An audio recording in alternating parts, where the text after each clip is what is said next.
MICAH Beats activated.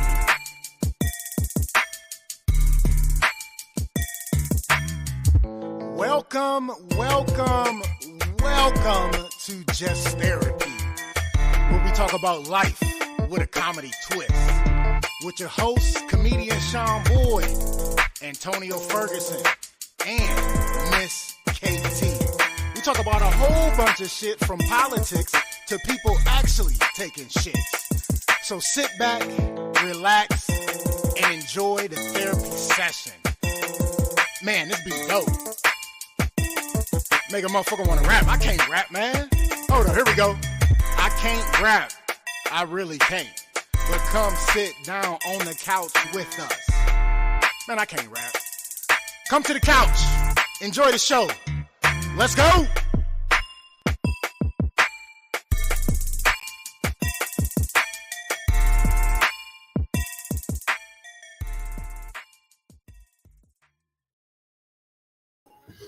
Just another day on the couch, talking about all the problems of today.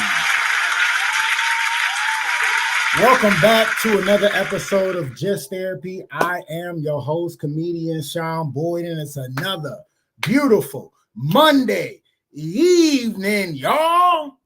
And I think my voice is all the way back. I still can't really tell. It still kind of sounds a little hoarse, but I am here. I got a great show for you today, as always. I'm excited. Because it's a Monday. It ain't raining right now. It ain't snowing right now. And I am alive. And it's been a great day. But I got to tell you about my guest this evening. I met this dude at Crackpot's Comedy Club in Massillon, Ohio. Good brother, funny dude. He's an actor, writer, musician, comedian. Y'all put your hands together and show some love for my main man, Levi Davis, a.k.a. Church Boy. Hey, how you doing? Gotta wait for my hand claps to die down. Yeah, how y'all doing? What's going on with you, fam? Man, it's going, man. Hard day at work today, man, and I'm off now, so I'm ready to chat it up with you. How you been doing, OG? Hey, being blessed, loving life, same old. Really didn't do too much work in the day. I woke up, got ready like I was about to go to, do the work. I work from home, but I got up, worked out, took a shower, got little mama's clothes ready for her to go over my sister-in-law's house, and went to wake her up, and she was sleeping. And I was like, I'm gonna lay down next to her for a second. Then I was like, man, I'm about to just keep her here. Fuck it, I ain't gotta do shit. That's a setup every time. That's a setup, man. Every time you lay beside a child, man, you gonna get some rest. Yeah, but I mean, I got up, went back downstairs, turned the lights off, went back up, and was like, I'm about to go back to sleep for a little bit. So I slept probably like another hour. We got up, made breakfast, ate, did some running around, and I called a couple people for work, but that was it. I really ain't working today and shit. Man, that's the dream now. I gotta get like you, OG. And we just yeah, right. to her grandma's house. That was yesterday. Yeah. That was yesterday. Yeah. She doing a recap already, y'all. She too early on the recap. The co-host. Hi. Hi. All right, come on. Get out of here. That's my co-host of the podcast. I see we got some couchers in the building.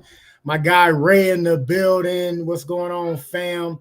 Ramsey Tack in the building. He finally tried his hand at comedy. He said he did the speed round on the west side. I don't know what at. Yeah. But he said he did it. He said he was inspired by me. I don't know why. I just told him to get on stage because he was a funny dude. I met him tailgating for the Browns, the team we love. Timmy in the building. That's what's good, man. Oh, Timbuktu. Timbuktu in the building. Ramsey said, "What's up, Levi?" Timmy said, "Church Boy." Hey, what up?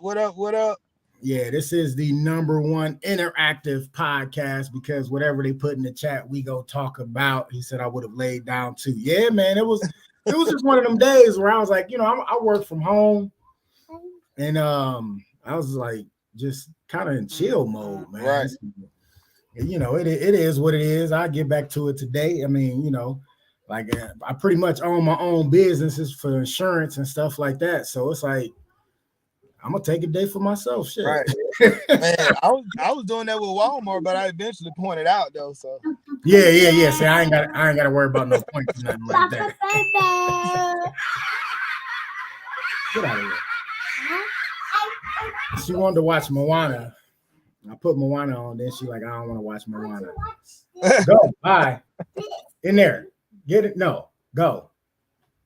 She want to put on a dress to run around the house. Little girls and just putting on dresses, running around the damn house. I'm like, she want me to stop what I'm doing. She know I'm doing the podcast. That's when she always mess with me the most. But oh yeah, it's the same thing every time. I get on the phone, I get on the podcast. She come say hi, which I'm cool with. She'll come sit down and talk to y'all, make faces, but now she's flipping on the couch. So she's content with that for a minute. Church boy, man, let's get into you, man. I done jabbed enough, man. Let's get into you, get in your interview, man. So I learned something new when you sent me the bio. So I gotta ask you. That's gonna be the first question I ask you, man. Musician. I didn't know you was a musician. Tell us a little bit about yourself as far as being a musician. We'll go through layers. Let's get it. Started out in church, man. I was playing a little drum, starting out, just tip tapping on the drums, man, just getting my rhythm together, and then went from there. And my sister was playing the trombone, and she was playing the trombone. But growing up in the church, you had to play for the church too.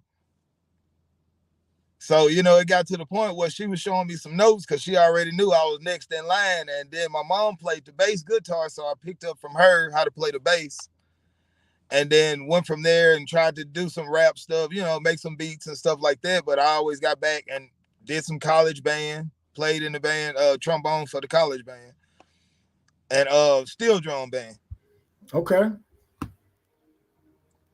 So that's the whole thing. So you know how to play the bass, the drums, and the trombone. Trombone, I can play baritone, tuba, and trumpet.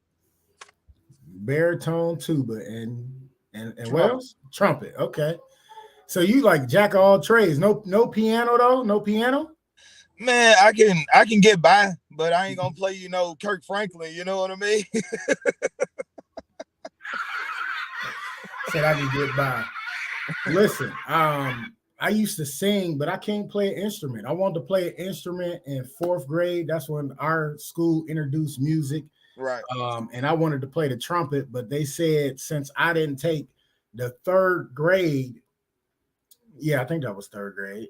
It might have been 4th grade into 5th grade. Either way, the little piccolo, the little black recorder thing, the recorders, or the piccolo, they said since I didn't take that serious enough, they wouldn't let me play an instrument, which I thought was bullshit because they not paying for it. My parents was paying for it. Like my mom was rent me a trumpet because that's what I wanted to play. Right. You know what I'm saying? I had the fat cheeks, so I'm like, I can play the trumpet. You know what I'm saying? But so they foiled my musical career. But my son, he's a fucking musical genius. Okay. And, so he played the drums, taught himself how to play the guitar. He played the bass. He sing, got his own groups, all that shit. So. But I can sing, but I can't play an instrument because they wouldn't let me. So fuck them, I think they got mad at me because I had a picture. It was like the last day of school or whatever, and I flicked off the camera, and I was like, I didn't do that. And then they showed me the picture, and I was like, I guess I did. I didn't remember it. I was denying that shit even when the picture was up. I'm like, that ain't my finger, so. But that didn't work. Lisa in the house. What's going on, Lisa? Talking about cutest co-host ever. She all right. She get on my damn nerves, I swear. I see we got Carol in the building saying good evening, folks. What's going on with you, sis? Yeah, man. Then Ramsey's gonna say, oh no, piccolo player, man, sitting next to the man. Yeah, man, that shit was crazy. But all right, so what came first, the comedy or acting? The acting kind of came first, but it was in spurts. It really wasn't anything consistent. It was just like grab a community play here, or you know what I mean, get into some theater there, but it wasn't nothing serious. But when I started doing comedy, doing stand-up comedy, more of the videos and stuff like actually writing my own short films and stuff like that started to come up because my creative side just kicked in once I started doing comedy. Okay. Everything I couldn't get enough of writing at that point. Okay. All right. So you started dibbling, dabbing, and acting a little bit before the comedy, right? Just doing the local plays and stuff. Okay. Yeah. All right. That's cool. All right. That's what's up. So what made you actually get into being a stand-up comedian? Just I always was a fan of it. I was a fan of stand-up from day one. Like it was never a time where I can remember where I didn't like to laugh at somebody telling a joke. Okay. But whether it was the jokes at the playground or if it was me sneaking to watch Comic View, you know what I mean? So either way it go, I was always into comedy. But I was afraid to get on stage again. It was like one of those where I would want to get on stage, but then the fear of not succeeding at something because I didn't get a chance to practice it. Okay. It's one of the few sports, you know what I mean, or crafts that you have that you don't really get a for sure practice. Like you can't study your lines to a point to where you know they're going to work. Right. Like when there's a script wrote, you know what I mean? You know where it's going to hit at. You got people that went over it as well with you that's in that background, in that field. So you know what's going. But with that comedy, man, I didn't know what to expect. I get up there, but once I got up there and finally heard that laugh for the first time, it was addicting, man. And I've been on it. I want it. I got to have it, man. Got to have that stage. That's what's up. Yeah, it's very addicting, especially when you get that first laugh, man. And then if it keep going, right? Some people get on stage, get a laugh, and that's all they get. So, but some people stick with it. Some people jump out. You know what I'm saying? And yeah, but that's cool, man. I'm glad you stuck with it, man, because that's how I got to meet you. Carol said Laura Van Dyke played the piccolo. Okay. Oh, Chevy Terrell in the building. What's going on, Unc? What's good, Chevy? That's Unc right there. I always call him my drunk uncle and shit. He don't drink, and he younger than me, but I call him my drunk uncle. So that's my Unc. He called me nephew and shit. So right. That's how it's been since I met his ass. That's my guy, friend of the show all day. Yeah, man. So you hold on. Yes, baby.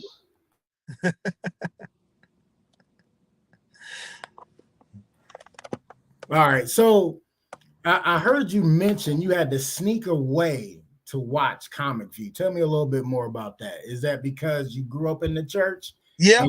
And okay. Yeah, I grew up in the church, man, and it was like, it wasn't the fact that it was comedy, it was the subject matter. Okay. You know what I mean? Like at that age, I probably wasn't supposed to listen to it anyway. I mean, but it is what it is. But it's something about the attraction of things that you're not supposed to have. Oh, okay. All right. And it was like, I was just so attracted to it. It's like, I got to see what they're talking about. I got to see what they're talking about. So my sister, like I got one sister, she's about 14, 15 years older than me. Okay. So she obviously moved out before I was out the house. You know what I mean? Like, so she moved out. I'm going to visit her, and that's when I used to be able to sneak and watch my Comic View and get me a good show in. And then she had I can get on and watch what was it? Def Jam. I can watch Def Jam too.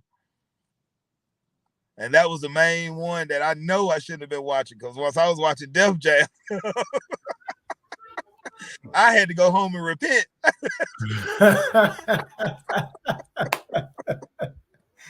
Oh shit! Not go home and repent. Oh my gosh, that's hilarious.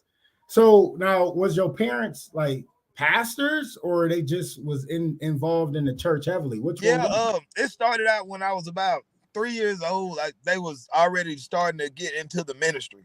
Okay. But around about 12 or so, they started getting their own ministry together, and they started branching off, and they got their own church and everything. So it was called Living Water Ministry. Okay. And that was my dad's church, and my mom was the missionary of the church as well. She went out, she done a lot of outreach ministries. They done prison ministries and all of that. So it's like, yeah, that's where everything really just started, man. Like they wasn't there from the time I was born, but by the time I can remember, we was church. Okay, that's what's up. Yeah, because I grew up in the church too, but neither one of my parents was pastors or anything like that. They definitely could have preached, but they didn't. So I guess us watching Comic View was a little different because I used to be able to watch it, you know. Right. What I mean? So we didn't have cable to watch, you know, Def Jam because that was on HBO. Yep. You know, by the time we got HBO, I was still young, so I got to watch it, you know what I'm saying? But they would watch it with us because they were still fans of Always Laughing, you know what I'm saying? Just because they were heavily involved in the church, they definitely love to laugh. So that was cool. I know my dad, I always talk about this. My dad was pissed that my mom made him throw away the Richard Pryor Red Fox double album because I ended up becoming a comedian later, but he didn't know. So right. But yeah, he was still pissed at himself for that. So getting on stage that first time, right? I mean, I know a lot of people have different like emotions. You know what I'm saying? You get anxious, you get, you know, scared. Some people have panic attacks. Right. What was your mindset the first time you actually got on stage? Man, I went in the bathroom first. Okay. I went in the bathroom first, and I was like just standing there, man, because it was like, what are you doing? Just leave. Just leave. Just leave. And it was like, no, don't leave. These people came to see. I had about 3 people to come see me. So I'm like, all right, you can't really leave. 3? Yeah. You could have left. It was only 3, but go ahead. So I'm like, man, I don't want to do that, but my stomach go to boiling. I don't know what to do. I'm freaking out. I'm standing there and I'm like, man, I'm just bouncing. And the guy that was running the club, he come knock on the door. I guess he seen me go in there and I hadn't come out. Mm-hmm. And he knocked on the door. He was like, bro, take your 5 deep breaths. I'm calling you up first. Go ahead and get it over with. Because he knew I was nervous. So he was like, man, go on, get it over with. Get it out the way. So he goes straight in and he introduced me, brings me out. I get on stage. And as soon as I get on stage, I know my act. I know it. And you forgot it. And I forgot it. But I knew where to start. So I started rambling, and it was an old lady in there, and she was like, oh, baby, bless your heart. I'm going Yeah. When she hit me with the bless your heart, I was like, all right, Levi, you got to get it together. And she was like, ooh, that Mexican done messed you up, because I was telling a joke about a stuttering Mexican. Okay. And when she said that, it's like it brought me out of it, though. So I went back into my set, and I was able to remember my set, and I started telling the joke. I was like, no, that stuttering Mexican, he sure got me messed up because I ain't never seen one. It was in the middle of the summer, and it was hot. You know what I mean? So I thought he had a heat stroke. So I bounced back a little bit. There you go. And when I did that, it's like that's when the adrenaline started taking over instead of the actual nervousness. All right, cool. So it was like it all kind of counteracted each other once I got a little chuckle. It wasn't a laugh, but it was a little chuckle. They, felt a little relieved, like, okay, maybe he's not too much of a dud. And then they chuckled at me a little bit, and it's like everything calmed down, and I was able to go ahead and deliver my set and get some decent laughs before it was over. There you go. That's what's up.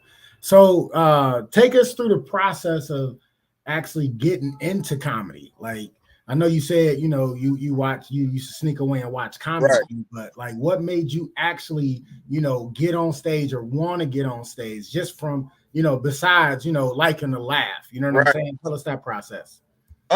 When I was in the military, I was able to make people laugh all the time. Like people was always laughing at me, and I was always trying to figure out a way to make them laugh harder each time. And each time I would get them, I'd figure out a way, even if it was a facial expression or if it was just a way that I was running around. And I finally met a guy that was actually doing comedy. And when I met him, it's like he was telling me, he was like, bro, you pretty funny. And I was like, dang, really? I was like, nah, man, I ain't funny like that, bro. I just be having fun. Well, it went from having fun and telling him that to where I finally started watching a couple tapes of Jerry Corley. I was watching Jerry Corley, and he was showing me how to break down your premise, your setup, punchline. Okay. I was realizing that a lot of the jokes that I was telling my friends, I was doing it naturally. Right. So I was like, what's to stop me from doing this if I can naturally write these jokes, let me go ahead and take a few lessons. Let me study before I go on stage and actually embarrass myself. So I studied Jerry Corley for about 3 months. And then COVID hit. I was getting ready to get on stage, and I was like, man, I got this. I can do it. And I kept studying Jerry Corley, and then I started going back, and I was studying a lot of comedians. Like, just studying, just watching them, and just trying to figure out what they were doing to make people laugh. Okay. And then I found out that there's such a thing called laugh triggers. Okay. I didn't know what a laugh trigger was at first. So I went and got into it a little deeper, and I started learning what your laugh triggers were. And once I learned what laugh triggers were, then I finally got up enough nerve. COVID was, starting to die down. The clubs were starting to open up a little bit. They was letting, like, I don't know, maybe 12 people come in the club. I remember them days. Everybody was spread out. Right. So, that's when I decided to go, because I had done wrote maybe 3 notebooks worth of just jokes that some of them are trash now, I know for sure. But, when I first started, just whatever I was thinking, I was just writing. Right. But yeah, that's what got me started into going to comedy, man. Wanted to finally do comedy because I had been writing for almost a year before I finally got on stage for the first time. Okay. All right. Ramsey Tack said, my first time last week, I was nervous until I kept hearing all the other guys bombing out, and I changed my joke a couple of times inside my head, and they called me up, and I went for it and killed it because the host brought up my punchline a couple times after I left the microphone. Nice. That's what's up. That's good. Yeah, listen, when you go to a show and you see somebody bomb, right? Sometimes you'll be like, no, I'm not doing it. But sometimes you be like, well, fuck it. He got up there and he bombed. I might as well get up there. I think with myself, I was I wasn't scared. I was anxious, you know what I'm saying? Because like I've been talking about, I'm getting on the stage and right. Just wanting to do it. And one of my good friends, Amber Jackson, it was like, look, you've been talking all this shit, so I got you a spot, 5 minutes at this comedy club. And I'm like, oh shit. And she like, but you go be prepared. You about to sit down, write, remember, and go up there and do your thing. I'm not gonna let you go up there just rambling. I'm like, all right. So it was like somebody told me to sit your ass down, get this shit going. And I'm like, right. All right. And I think it ended up being a contest that night. And I was high as shit. Wasn't scared. Pete, the owner of the Funny Stop, was like, yeah, he seen 2 of my dudes I was with. We had went outside and smoked again. He was like, your boy is nervous.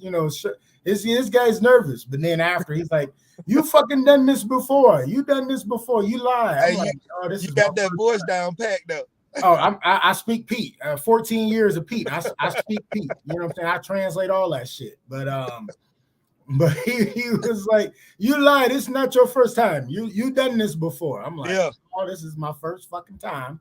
So, but yeah, it went from there. But I think it was hearing other people get laughs. And I'm like, right. Man, I know I can do this shit. And I got up there and like took the mic, moved the stand and blacked out, dude. I was up there going back and forth, doing my jokes and motherfuckers was rolling. And when I got off stage, I was like, I told you motherfuckers I can do this shit. So right.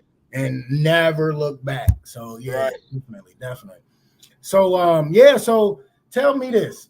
You got this character you formed, right? Yeah. What's his name again? Uncle Walter. Uncle Walter. Okay, what inspired Uncle Walter? Is that like an uncle of yours and you just was like, I gotta be this uncle because he's funny, or was it something you came up in your head with? Well, it was partially that. It's partially a combination of like all my uncles. Like they all got a different characteristic of Uncle Walter that he puts out. But his main thing was that he's a sugar daddy. Okay. So yeah, and that was one of the things I wanted to be able to use him as a sugar daddy character, because right now that's what's really going on. So I mean, you got to get with the time. And a lot of my uncles, man, they did their thing too back in the day, Okay.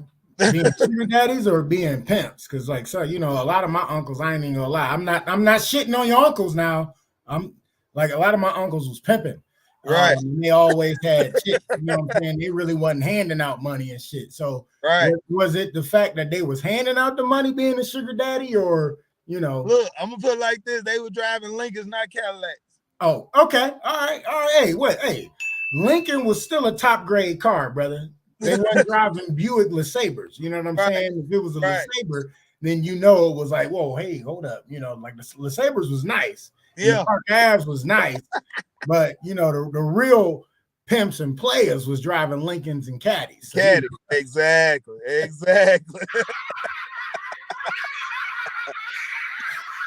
He said they was driving Lincolns. Ain't nothing wrong with a Lincoln, man. I had a Lincoln Town car in the 2000s. Right. So. I had an all black one. With the limo tent.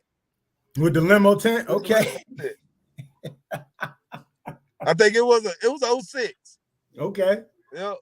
That's what's up. That's good shit. All right. So what's next for Levi Davis? Like what's next? What's on the horizon as far as like shows, the grind?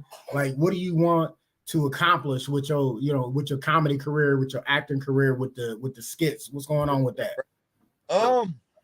Man, I think the ultimate thing, man, is to be self-efficient off of it, man. Just to be able to take care of me and eventually take care of others, like off of what I do. Like if it can't get me to that point, what am I doing? You know what I mean? Because it's too much out here for me to find that I got to, I don't know how to even put it, bro. Like what's crazy for me is that I want everything that I can see. Right. You know what I mean? If I can see it, I feel like I can have it. Okay. But as far as I don't want to put a limit on myself, because some people will, like you'll say one thing and then that'll be it. Mm-hmm. And then where am I at from that point? You know what I mean? Who's to say that I can't be a Kevin Hart or whatever by the end of this? But I'm gonna leave it at that. You know what I mean? But as far as with comedy, I know with comedy, my ultimate goal is a 1 hour special. Okay. But as far as acting, I don't want to put a limit on it. Okay, that's what's up. Now, 1 hour or 10 1 hour specials? Like, what you looking at? Man.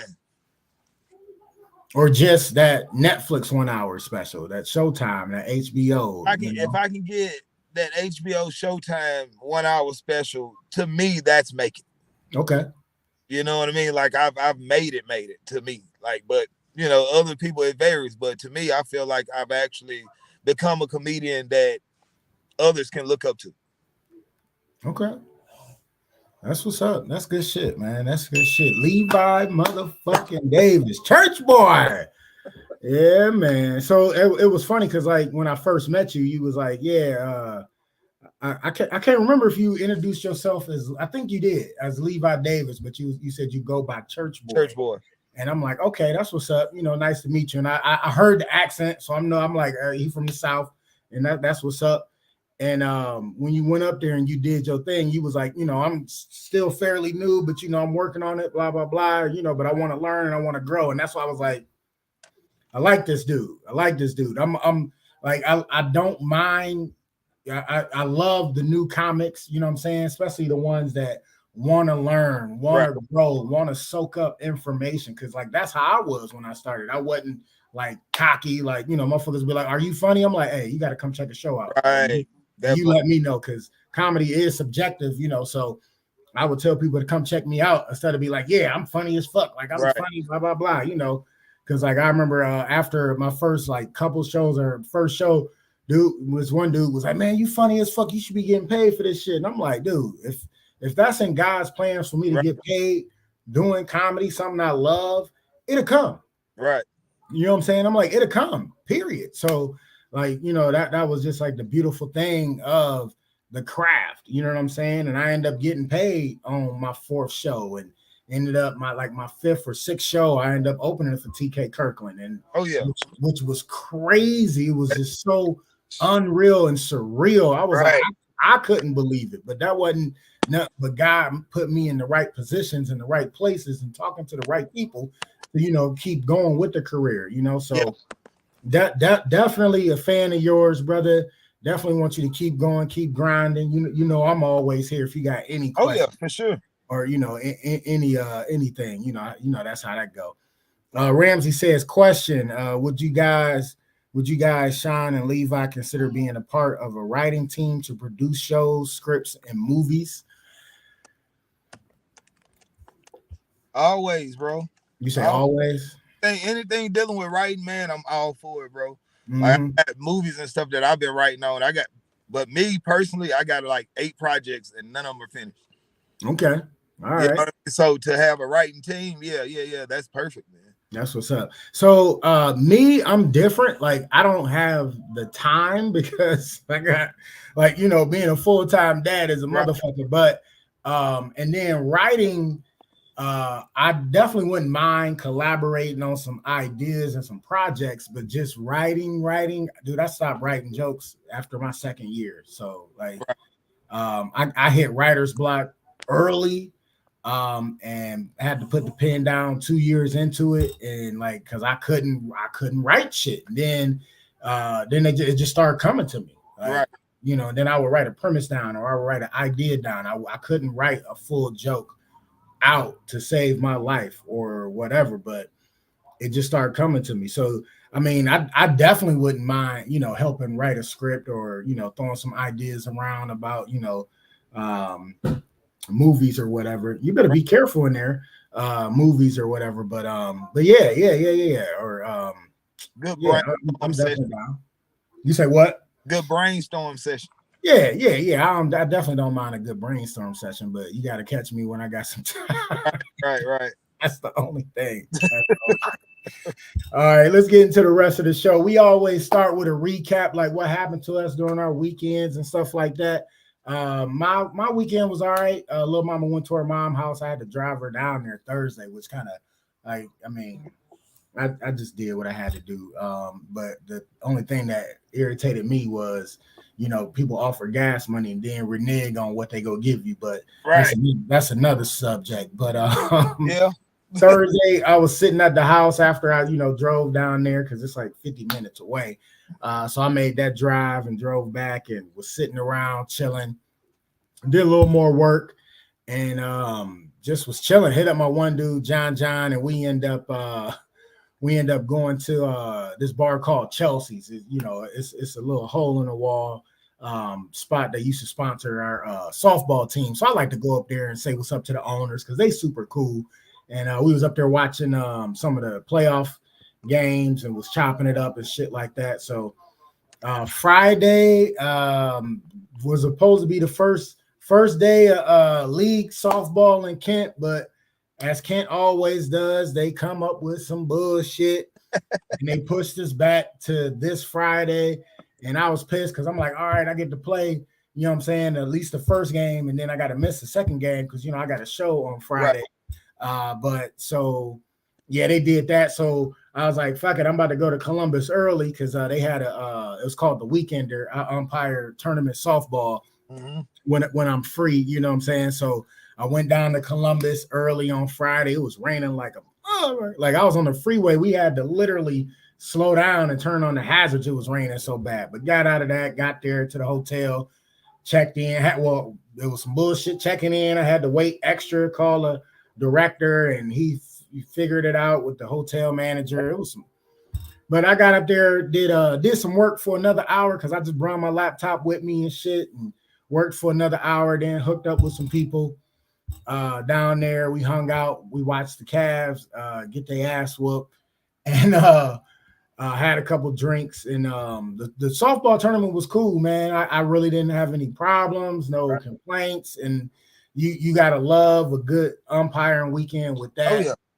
Because, you know, these grown ass men be crying over a girl's game. So first 2 games I had women's B and C, which is the highest women's. And I always like umping them because they play ball. They don't complain. They like to laugh. And so it was cool. And then from there on out, I had all men's D level, which is cool because I know a lot of the softball players because I used to play tournament ball. Okay. But they know me as, you know, as the umpire and the player and all that. So don't know, I really give me no hard time. They kind of like joke with me or whatever. So it was cool. It was a good weekend of softball. And yeah, came back yesterday. That drive was a motherfucker. I had to go from Columbus to pick up my daughter in Denison. So from Columbus to my house is like an hour and 50, right? Right. Which ain't bad. You know what I'm saying? They say like an hour and it's hour and 55, but I get there in like an hour and 45 hours. Right. You know, I'm rolling. But to go get my daughter, she 50 minutes from me south, but the way it took me to go to pick her up, it was an hour and 45 minutes. I'm like, shit, 5 more minutes, I would have been home. But I picked her up, and then I had to take her sister home. My my ex stepdaughter. I don't know how that shit works since me. Right.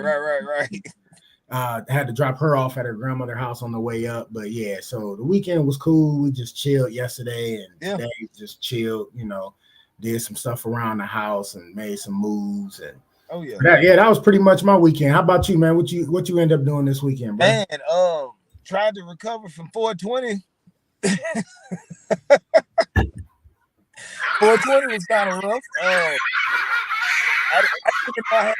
I was supposed to be performing for 420, but DJ gave me a chance. DJ Brown Johnson. I don't know. Okay, yeah, he's a comedian as well, but he had a show 420, and he gave me some time. I got a chance to do that show, and then Friday, I kind of took the day easy, man. Just took it easy and just took some personal time. Went to work, got out of work, took some personal time, get myself together, and then Saturday hit it again, hit work again, and then caught Rich Green's show yesterday. Okay, that's what's up. It was pretty nice. They did a live stream. They got a new legacy channel that they're doing. And okay, that was for my guy Joey Zaza, though, right? No. His birthday was at Sam Silks. Yeah, Joey Zaza was at Sam Silks. Oh, it was a different Rich Green show. I thought Rich do the Silks spot. He do, but he did an actual live stream of just him. It was just a show of just him. Okay. Before that. Okay. Yeah. And that's what it was. And I got a chance to go see that. And it was pretty cool. Got to learn some stuff. That's what's up. Yeah. Speaking of 420, like I said, like even with my recap, I'm like, yeah, Thursday like it took me all the way until like 8:30, almost like 9 o'clock to realize what the date was. Right. Cause like I don't smoke no more. So when you don't smoke, you really don't realize what the date was. But even when I smoked, I really didn't care that it was 420 because I smoked every damn day. Right. So every day was 420 for me instead of like these half non-smoking motherfuckers. Right. 420, I'm about to get high. 420, I'm about to get like, no, I mean, you know, dude, I did that on a regular. So it was right. Like, you're gonna do it. So, but I didn't notice. I didn't know it was 420 until real late. Right. And I literally had to put a post on Facebook and was like, when you don't smoke, you don't really realize what the date was. And everybody was laughing at that because I really had no clue. I knew the date, but didn't put two and two together because my mind was like on business. Right. Rewired. Yeah, you rewired. Yeah, my shit's rewired now. So, but whatever. That's neither here nor there. Carol laughing at me. Hey, that shit was funny to me. Shit, right. You know? Yeah, man. All right. So next we always like to do childhood memories so you can get into our past, know a little bit about our guest past. So we do a childhood memory. It'd be funny, crazy, or whatever. So Levi, man, give me a childhood memory, man. Bless us with a childhood memory, brother. Man, I got a lot, man. I'm from the country, so a lot of that stuff happened, man, on dirt roads. Dirt roads, trees, mosquitoes, everywhere. Like childhood memory that I got is we had a friend, man. He was he wasn't quite. I don't know what word to use, man, to not be in trouble. He wasn't the fastest person.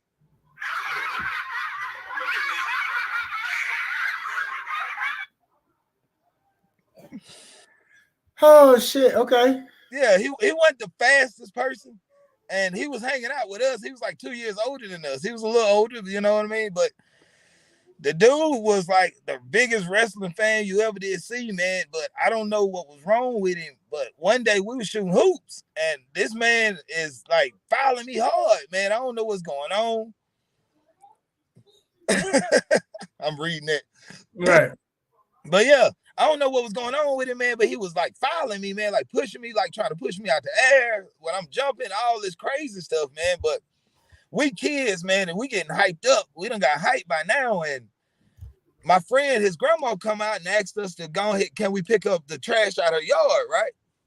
We picking up this trash out the yard, and I'm hyper. I didn't know until I was an adult that I had ADHD. But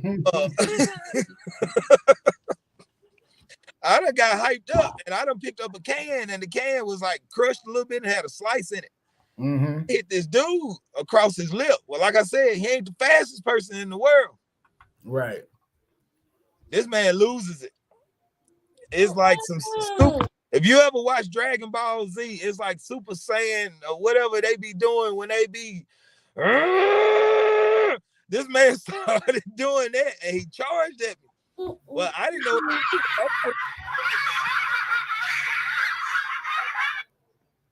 I'm freaking out. I don't know what to do. I done ran into my friend's grandmother's house. Well, as soon as I get in there, you know how old people are back then. They like, man, look, you can't be playing in and out of this house. You got to go back outside, baby. You can't be playing in here. So she done kicked me out. Man, I'm scared. Look, I done ran in the woods. I done got up out of the. Well, the dude was old enough to be driving, and his daddy was he was hunting all the time. So I knew they had guns, but we had always been watching TV, and we was watching like the gangster movies and Boys in the Hood. So I'm thinking the man getting ready to turn around and do a drive-by. He driving slow and then get towards the house, and all you hear is rocks, like, because we in the country. So you hear, then I ran behind him.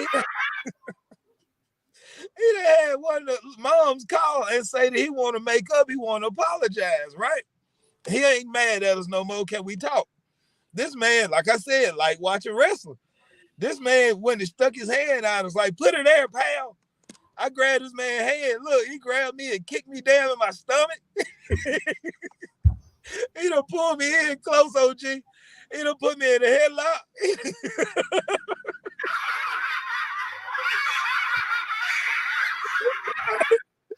OG, he's so strong, though.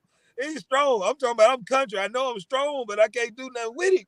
He got me. I'm talking about my eyes feel like they finna pop out my head and everything, OG. I'm talking about, I'm thinking I'm finna die. And one of my friends coming, I mean, they trying to talk him down and everything, man. And like they had to mention, like, look, and this is a crazy thing. The only thing they stopped and they told him, man, look, bro, they told us, bro, let him go. We'll let you play WWE versus Raw. And this man let me go.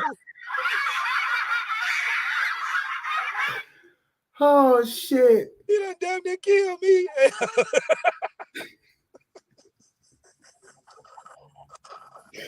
Hey, you don't play with nobody like that. So he did a rock by, is what you didn't want to elaborate on. He drove by and threw rocks at your motherfucking crib.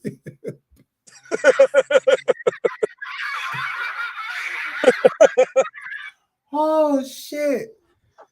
Oh god! Oh. So he did a rock by, not a drive by, but a rock by. Oh, wow. Oh shit! All you heard was rocks. That's hilarious. That's hilarious. Oh man. My gosh! Hey, that's funny as hell. That is too funny. All right, we're gonna go to the next one. I ain't gonna take up too much of y'all time tonight, because my childhood memories be so damn long. Just keep watching the episodes. You'll see so many. I remember my shit like it was yesterday, but we're gonna go to flowers while they are still here. I love doing this this topic right here, because so many of us are conditioned to give people flowers while they dead and gone at their funeral. So I like to give people flowers while they still here.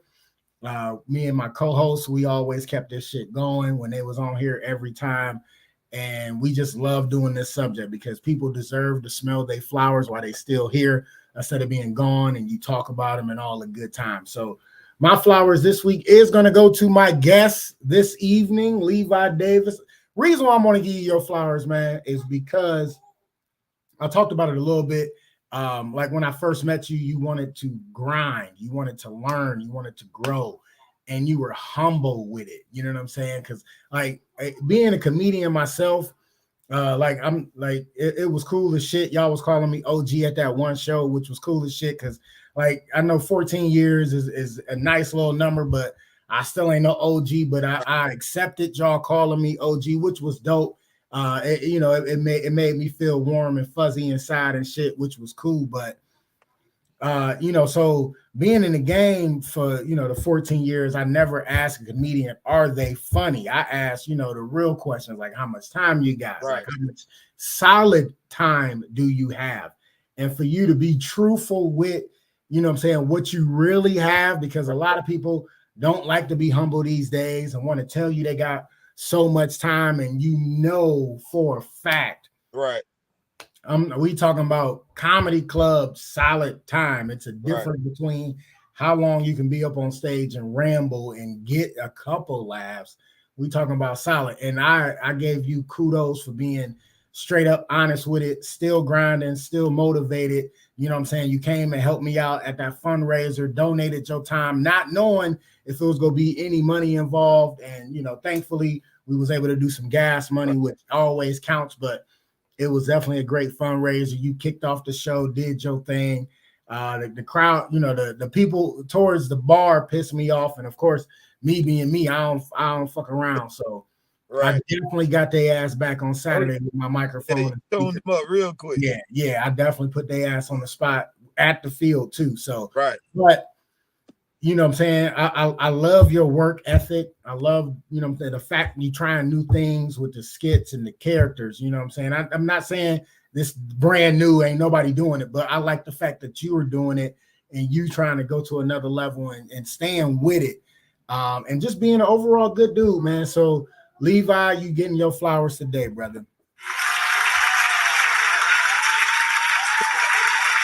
I really do. I appreciate it, man. And you said, man, I got to be humble, man, at the end of the day, because look, man, none of this is got to happen.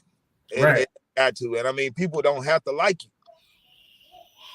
So any little bit of like that I get, man, I come from starting out and getting 12 likes on my videos. You know what I mean? Maybe 20 something views, and that was all family. Mm-hmm. So anything over 20, dude, I love it. I love it to death, and I always love the people that support me and got my back, man. And like you was there, man, almost from the start with me, OG, because by the time I showed up, I hadn't been in the game that long. Okay. So it was like, and then for you to give me the pointers that you gave me and the opportunities that you gave me, to get a chance to go up before you at Crackpots, man. Come on now at Crackpots, and to be able to perform right there with you, man, look, that was everything to me. Because a lot of people, like I said, man, you gotta realize that these opportunities aren't promised to you. And as soon as you can realize that, hey, that's the only advice I can give to anybody that's just not coming in. Look, respect. And at the end of the day, when you mad, respect some more. Yeah. I mean, that'll take you a long way at the end of the day, man. Because look, these people ain't got to work with you. They ain't got to like you. They ain't got to give you a dime, because there's somebody out there that would do it for free. So, I mean, any opportunity you get and they offer you something, man, take it. Until you get a name for yourself, take what they give you, man. Because they don't have to. And that's why I appreciate you, because you didn't have to do that. You had several names you could have picked from. I know you did. You know what I mean? And you still gave me an opportunity to come and work out with your people, man. And I appreciate that. Hey, no doubt, man. Like I said, I like the hustle, man. I like the hustle. So I respect the hustle and the grind, man. Because when I started, we called ourselves the Cottage. They, the white boys called it a different name, but Yusuf Ali, we stuck with the Cottage, So we was a tight-knit group, you know what I'm saying? Prince James, Ben Palmer, Anthony Savat, Tony Culver, Jeremy Shearer, Yusuf Ali. Like, we was tight. Like, we used to do writing sessions and you know what I'm saying, try to get as many gigs as we could, you know what I'm saying? So we, just being humble and working. So when I started featuring, you know what I'm saying, I would bring some of them to, open up the show. When I started headlining, I was bringing them to feature, so just paying it forward, man. Cause like, you know what I'm saying? Some people helped me out when I first started, man. So all I'm doing is paying it forward, man, especially when people actually want to listen and grow, man. So Right. definitely. Who you want to give your flowers to today, though? Man, I gave you part of your flowers already. Okay, I appreciate it. And man, look, I'm gonna give I get Lex Vegas right now, man. He got a few things going on, man, and he's actually putting a lot of comics, you know what I mean, give us somewhere to perform here lately. Because, I mean, look, he got the Unapologetic tour and stuff like that. And it's really giving a lot of comics a chance to be seen. He's making sure there's people there that can come and actually give us another on stage. Mm-hmm. So it's like he's bringing other promoters. And most promoters, they don't want any other promoters around their events. You know what I mean? And to see him actually bring other promoters in to bring us on for their shows as well, I got to give him a flower on that as well. That's what's up. Lex Vegas. Definitely a friend of the show. Catch him on Redline Radio every Thursday, 7 to 8 p.m. Always get that dude a shout out. Definitely. Like if it weren't for him, I wouldn't have been on Redline myself. You know, we parted ways, but we still family. You know what I'm saying? So I got nothing but love for Redline Radio, man, and all they programs on that lovely fine internet radio. Right. Broadcasting network. Oh man. All right, let's get into one of our stories before we go to our first break, man. I think our first I didn't turn my phone off instead of looking at the damn thing. I think first up was where we at? First up, the cheerleaders, man. That's bad. I don't know if y'all heard about this, but 2 cheerleaders got shot, man, in Texas not too long ago. They got shot after getting into the wrong car in a parking lot. 2 Texas cheerleaders were shot after one of them said they had mistakenly got into the wrong car in a parking lot after practice, authorities said. One of the victims was treated and released at the scene Tuesday morning, and the second cheerleader was helicoptered to a hospital in critical condition. Pedro Tello Rodriguez, 25, has been charged with deadly conduct, a third-degree felony. Police said Rodriguez allegedly fled the scene after the shooting and was arrested at his home, according to court documents. Heather Roth, the cheerleader with the Woodlands Elite Cheer Company, said on Instagram Live that she and 3 other cheerleaders had finished practice when they went to the carpool lot just after midnight Tuesday. Roth said she got out of her friend's car and opened the door to a car she thought was her own, but a man was in the passenger seat. She said she got out of the car and back into her friend's car. When the man approached their vehicle, Roth said she rolled down the window to apologize, and the man started shooting. Damn, like seriously, that shit crazy. Elgin is 25 miles east of Austin. One of the injured cheerleaders, Peyton Washington, has been accepted to Baylor University and was set to join the acrobats and tumbling team this fall. On Thursday, Washington was in stable condition in intensive care unit, according to Fee Mulkey, Baylor's acrobatics tumbling coach. She's making great strides already, said. And then Mulkey, who visited Washington in the hospital, says she looks great, all things considered. She was making good progress even in a short period of time. She seemed to be doing well, but there's still a long way to go. Man, like, so you get into the wrong car and somebody in the passenger seat, right? So you get back out getting your friend's car. The guy come walking up on the car. So you roll down your window to be like, I'm sorry. And this dude just open fired on the car. Like seriously, like there's literally there. Now that is definitely a mental case to the something was disturbing in this guy, because nobody else in their right mind is just go walk up to these people's car and then start shooting them because they got into the wrong car. Right. Like it's a mistaken car. It's midnight. It's dark. You know what I'm saying? Oh, I'm so sorry. You know what I'm saying? Like didn't do nothing. Didn't try to like steal the car. Didn't like robbed the car, didn't say, what the hell you doing in my car? Nothing. Like, right. Got scared, like, oh, I'm so sorry. Got out the car and wanted to apologize. And this dude opened fires on some high school cheerleaders, bro. Like, you 25, right? So as soon as the light turn on in the car that you sitting in, you get to see their face. They cheerlead. Right. You know what I'm saying? So the girl wasn't ugly. Like, you literally just was like on some mental shit. Yeah. You want to shoot somebody. Well, now, ain't none of us seen too many just huge. So, I mean, you wasn't afraid. So, I mean, what's your excuse, buddy? What is your real excuse? Like, come on, man. You ain't got no excuse whatsoever other than your smoking or something you ain't got no business use on some crack or something, buddy, because I don't get it. I don't get what was the point. At all. I mean, at all. And what's crazy, this ain't even the first one that done happened in the last week. Right. Like, this is like the fourth one. Yeah, we actually kind of talk about this shit way too often, but it's got to be talked about. Last week we talked about the verdicts of two different things. People not, going through with charges and shit, right, and being indicted. So, we always like to laugh and bring you funny stories and interesting stories, but we always do the hard hitting ones because the shit needs to be talked about. In this situation, like my heart goes out to these cheerleaders, man. He could have literally took her life, right? And for something as simple as getting in the wrong car, man. And like so many people got cheerleaders in their family. Like I'm a girl dad, so and she love to flip and all this shit. So she might do cheerleading or might do acrobatics or whatever. It's like when are our kids gonna be safe, bro? Like, it's crazy. Yeah, my dude Ray said, especially not no girls. Like, who gonna really shoot some females? That gives a new definition to killing the pussy. Shit, you asshole.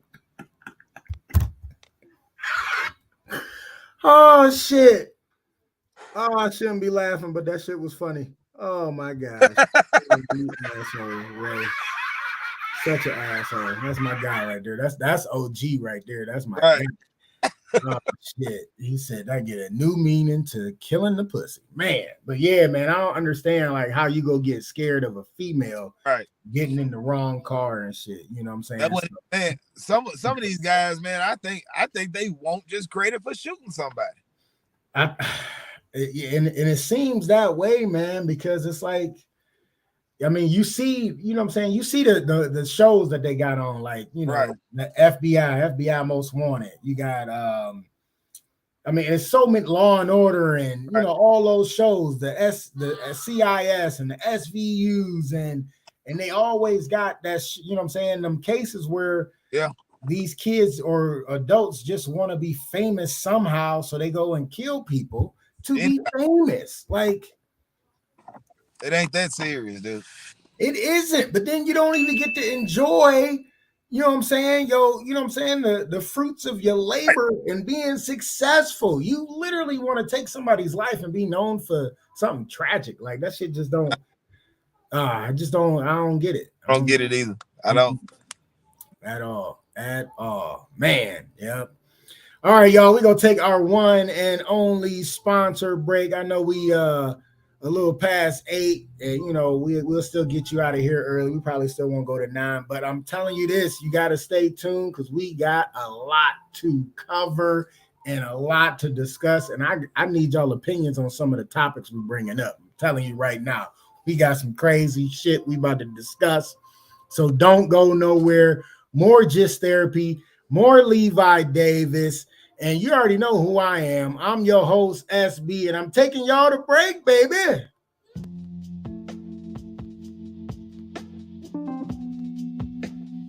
Primal Screen in Kent, Ohio. For all your screen printing and embroidery needs. Quality work, on time, fair prices. For more information, call 330-677-1766. Again, 330-677-1766. Or check us out online, primalscreenprinting.com. If you mention a podcast, you get 5% off. Peace.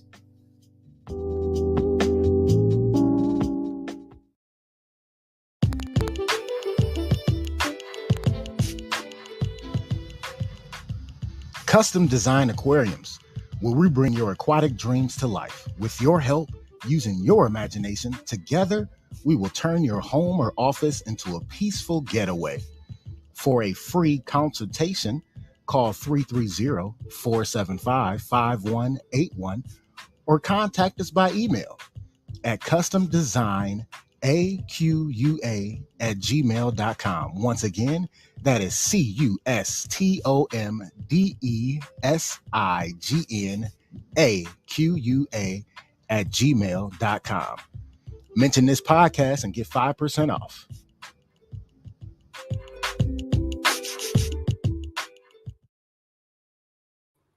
Man, I love me some pizza. And y'all know this because I talk about it every damn week. But I got the best place for you, Twisted Tomato Pizzeria. They got 2 locations and 2 more on the way.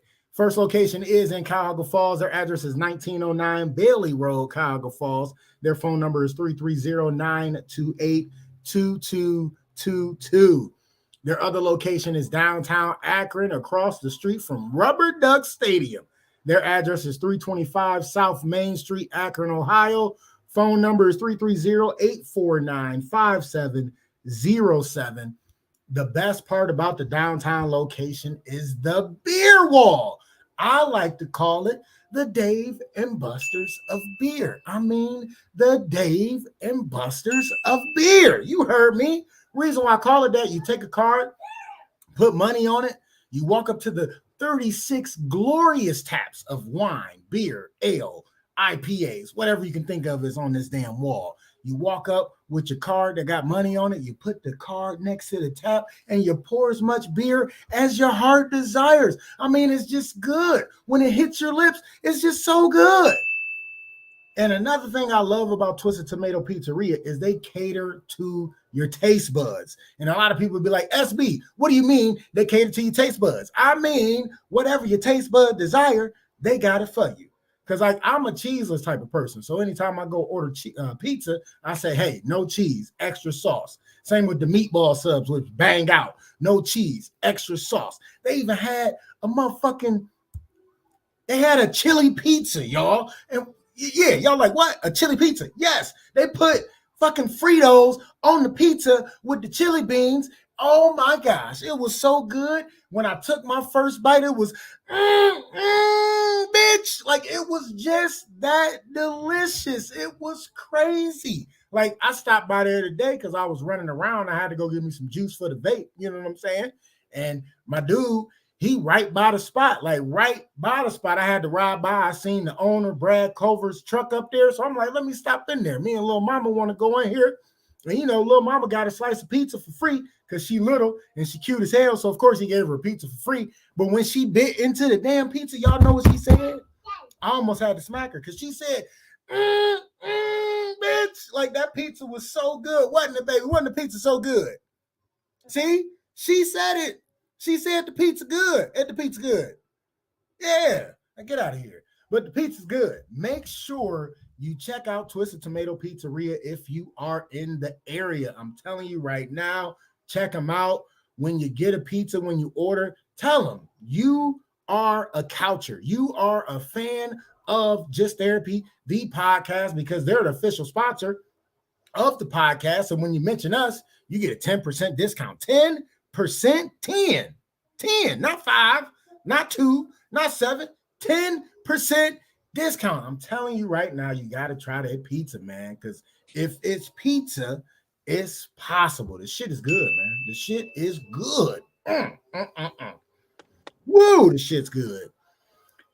Oh, man, I always be out of breath doing that damn commercial because I love that pizza, man. That shit is just good, man. I got some shit coming up.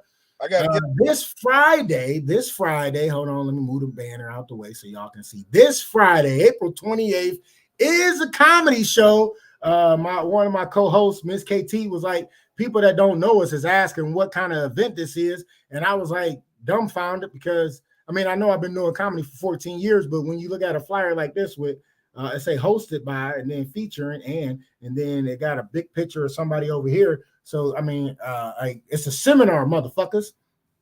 No, it's a comedy show. Damn it. It's a comedy show. Come laugh with us at 612 Event Center, 25780 Miles Road, Bedford Heights, Ohio. It is behind Zeppy's Pizzeria. See, another pizza spot. They pizza ain't nowhere near as good as Twisted Tomato though. They behind there. It's a beautiful spot. Last time we was there last month, the unit band was there. I believe the unit band is gonna be there again, so it's definitely gonna be a vibe. I'm hosting the show. My co-host Miss KT is gonna rock us out. Timbuktu is gonna rock us out, and I'm telling you right now, I know people that are not fans of female comedians. I know people that was like, I really just don't, I don't know. It's something about them. I don't know, because they male bash or whatever, whatever. But I'm telling you this, Katrina Brown is funny as fuck. That's my big sis in comedy. Hilarious. And I'm telling you, she go close out the show headline and kill the crowd. As guaranteed, motherfuckers. So it's BYOB, so bring your own booze, bring your own bud, whatever you want to do. All right, doors open at 7:30. Show is going to start at 8:30. We're not starting the show no later than 8:35. Try me if you want to. I'm hosting. Come to the show. I felt like I was on the clumps, clapping and shit. Listen, if you're looking for a place to have an event, I'm telling you, this place is beautiful. The books are open. Make sure you hit them up. They take in, any requests, birthday parties, all that good shit. Check them out. They got a lot of stuff going on. Brother, I graduated high school with, good motherfucking dude, always up on this shit. And they got a Cavs watch party. So Wednesday, if you're looking for somewhere to watch the Cavs, go check them out. I'm telling you, it's gonna be a good time. Definitely a good time. So check them out. Yeah. Oh, and we are back. We back to the show, y'all. We back. There she go. Look, speaking of Miss KT, she on the couch right now. What up, sis? Welcome to the couch. I got my guy Levi Davis in the building, aka Church Boy. Yeah. In the building on the couch with me, sitting in the car. This motherfucker wasn't driving and still had a seatbelt on. I didn't know what the fuck was going on. So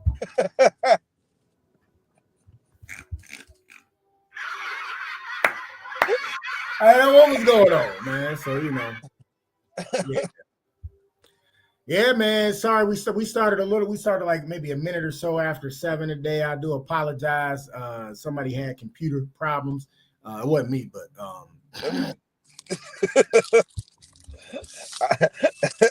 I admit it was me. Listen, I'll be on this bitch at 6:30 getting my shit together. I was a little late today because I was watching. I had to watch. Like I said, I was just chilling today. So one of my shows is FBI, and I always watch the regular FBI. But they had like they had 3 episodes covering all the FBIs, because they got watching. FBI International, and FBI Most Wanted or whatever.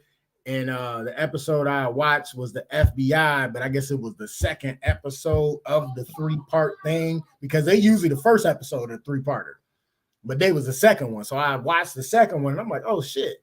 And then had to figure out what the fuck happened. So I watched the one that started it. Right. And then I had to watch the third one when they caught the motherfucker. So But so yeah, so I still made it on. I still made it on time, but my guy had a little technical difficulties. It's called a crossover event, nigga. Damn, you know what the hell I meant? It's cover all 3 shows, motherfucker.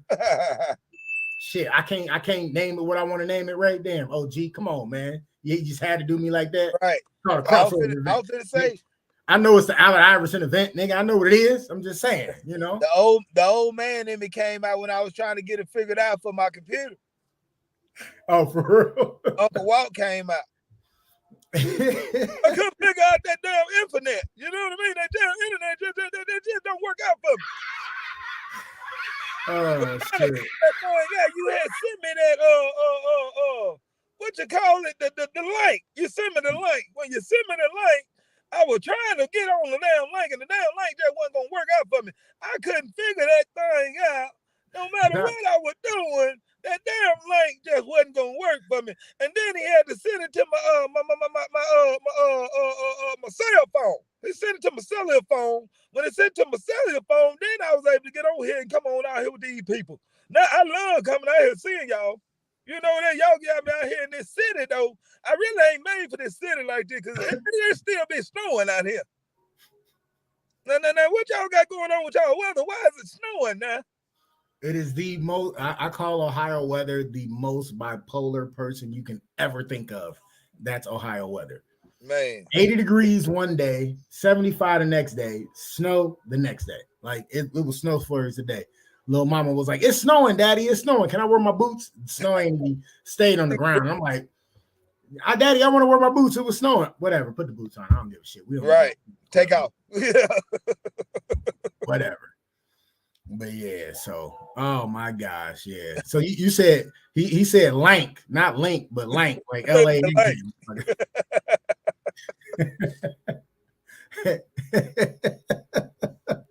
And I'm on here and your messenger like, hey nigga, we about to start. Like, what you doing? Right. Yeah, I'm impatient. I see the bubbles typing. I started to say, nigga, you type too slow. What's up? Like I probably had it pulled up, still trying to get the light. Oh shit. Rego said, and fuck that shit too. That's why I live in Arizona. It be hot as shit out there. He from Ohio. That's why it be hot in the motherfucker. It'd be 120 degrees. Right. And then at 8 o'clock at night out in Arizona. Shit. Look, and then it's liable to drop on you to 60 degrees and feel like desert. Yep. Yep. And then it feel like it's 40, 35 in the desert, but it's only 60 degrees when people in Ohio still wearing shorts. So, right. KT gonna say, oh, like the one bipolar chick you used to mess with, for real, you gonna do me like that, nigga? Yeah. You put y'all like that. Don't throw me under the bus. Yeah, I ain't want to, add, out nobody, whatever. Fucking hiding in the bushes, looking at my fucking window and shit. Yeah, like that. Yeah, Ray gonna say, and that's the best time to go swimming. Oh shit. She trying to push up so she can come make faces. Screen time. Gotta get her screen time. Right. You know it. All right. So the next subject we got on, we go skip, but we go to the I think it was the breakup, because I know it was one before the breakup. I think I'll probably hit that another night. But so have anyone ever wanted to break up with somebody over their badass kids? That was funny. Badass kids. You gonna break up somebody over their badass kids? Oh, I thought about it. Huh? I thought about it. Hey, I know everybody that thought about it, but the best part about it is I got the video. So y'all tell me what y'all think. Right. So why'd you breaking up with me? Why? Look, man. Why? Okay, so you gonna break up with me because of my son? I was trying to teach him right from wrong. Man, give me this gun, dog. What you mean? What you say? I said. That's what. So you gonna break up with me because of my child? Listen, he's just a child. He's bad, dog. She just need a little guidance, man. Like, don't. That's a petty reason to break up with somebody. I ain't gonna lie. How? Oh, why? Over a 10-year-old? Over a 10-year-old. Where is that? Over a 10-year-old. Over a 10.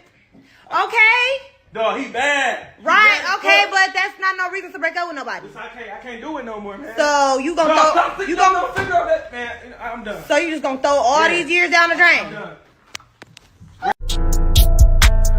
Coming too close, I bush. I'm sitting bleach, not rush. They coming in.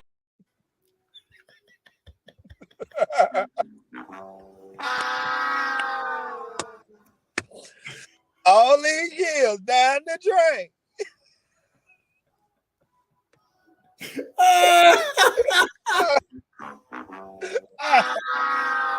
Listen, when I heard this, and then it's funny because like Miss KT said, I was hoping you did this one. The tape.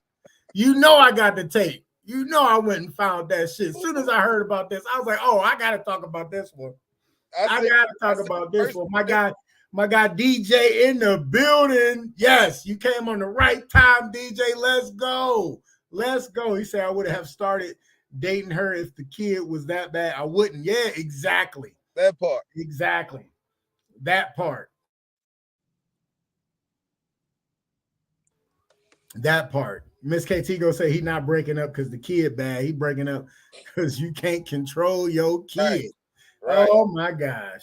Because I know some bad kids that was under control when they was around their mama though. That was they were under control around their mama. So how'd you know they was bad then? When they got to school.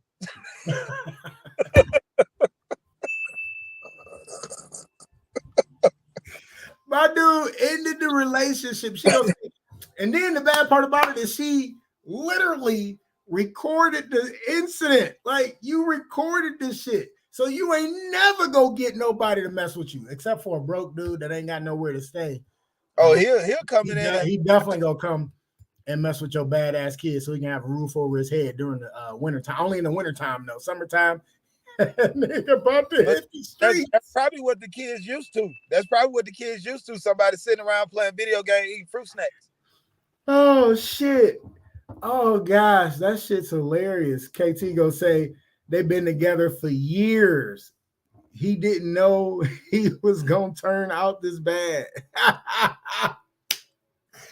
Oh my gosh, like imagine somebody's kid this bad, right? Like, cause like I dated a chick and her kids was bad, right? But like when I would come over, these kids was cool. Like they kind of learned some discipline from me being around. I was like, hey, don't talk to your mama like that. You know what I'm saying? And they'd look at me and I'd be like, hey, you can look at me all crazy if you want to. Like, you know what I'm saying? Like, hey, I'll fuck somebody's kid up. I don't play that shit. Right. But they ended up turning out to be good men, man. Like good men.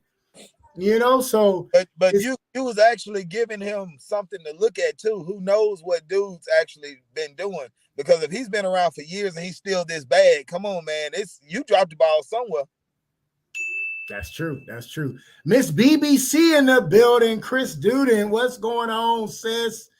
Oh man, hey, I gotta hit you up. I gotta bring you back on the show here soon. I definitely do.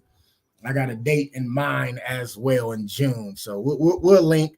But yeah, we talking about breaking up with somebody over their bad kids. Now, females, has a female ever done this before? Break up with a dude because the dude's kids was this bad? But like I know fellas that's definitely broke up with girls because they kid was bad. The kid didn't want to listen. Like I know a dude personally that stopped talking to a chick that he was talking to for like at least 2 years, and he stopped messing with her because her kids was bad and disrespectful. Right. So I definitely know it's out here and it's happened before. DJ go say, if I can discipline your kid, I can date you seriously. And how many kids and BDs?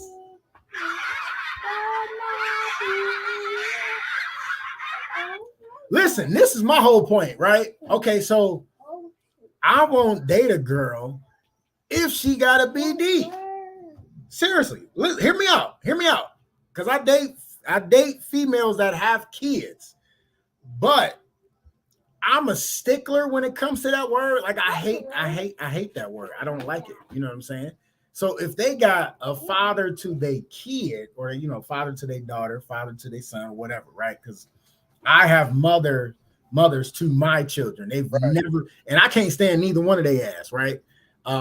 Divorced, both of them, you know what I'm saying?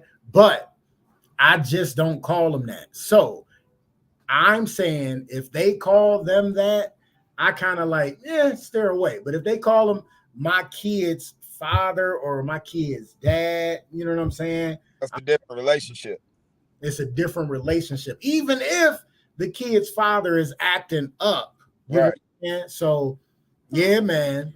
She shows what headspace she's in when she say that. Yeah, definitely.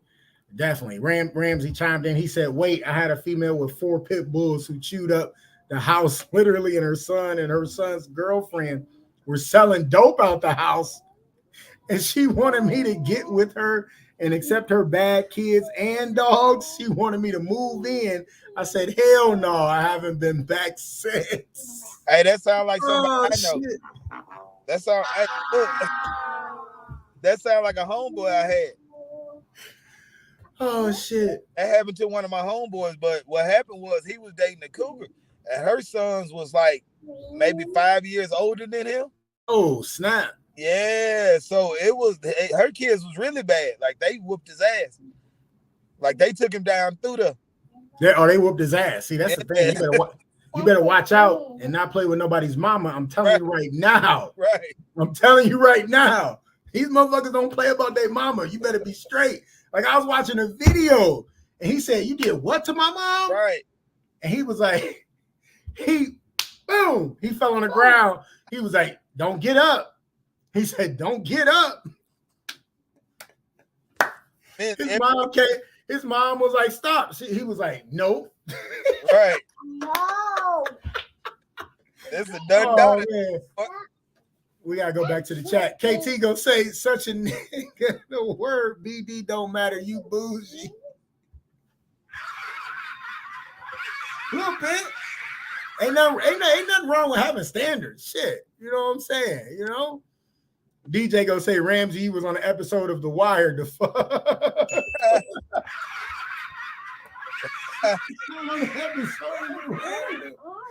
Oh, KT gonna say Ramsey tag to the nah. Oh shit. Miss BBC say one dude stopped dating my real mom because he was carrying a knife, but my dad gave me my first knife when I was 4. Okay, all right. Wait. Hey, that's oh my god. KT gonna say Troy came to my house and we was just friends and my kids roasted him so bad. Called him the nigga from Green Mile. We ain't never been the same since.